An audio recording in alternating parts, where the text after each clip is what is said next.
समस्त मिथिलावासी के जुड़ शीतल के बहुत बहुत हार्दिक शुभकामनाएं। और देख सके छे जे मिथिलांचल में भोरे भोरे उठ के और गाछ के जैसे जुड़ा रहल छथि।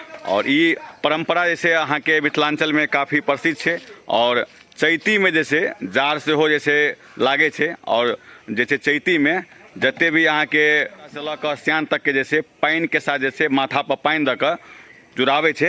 अब हम हिनका से बात करबे। अहाँ जैसे जे गाछी जे आयल छिए और गाछ में जे पानि जे दऽ रहल छिए तो हमरो सबके बचपन के दिन जे याद भ गेल। और केना अहाँ के ख्याल एलै जे हम गाछी में जाके जे गाछ में पानि दिए? ना खूबसूरती है कि जुड़ शीतल आने एक परंपरा है, आने रीति रिवाज है, आने बहुत पुराने पूर्वज से।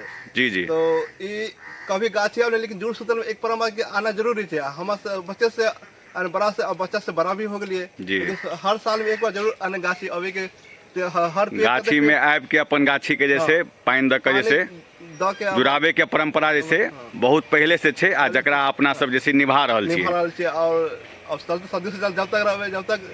हाँ देखियो जुड़ शीतल के कते खुशी छथि। और जैसे जुड़ शीतल में जैसे भोरे भोरे जैसे अहाँ के 5 बजे भोर से जैसे जते आसपास के जैसे मतलब चाची छे, चाचा छे, मम्मी छे, पापा छे, पानी के साथ जैसे माथ पर पानी दऽ कऽ और जुड़ेला के बाद जैसे और गाछ में पानि दऽ कऽ सेहो जैसे मिथिलांचल में काफ़ी लोग सब जैसे एहि परंपरा के निभा रहल छे। तो अहाँ सबके जुड़ शीतल के बहुत बहुत हार्दिक शुभकामनाएं एवं बधाई।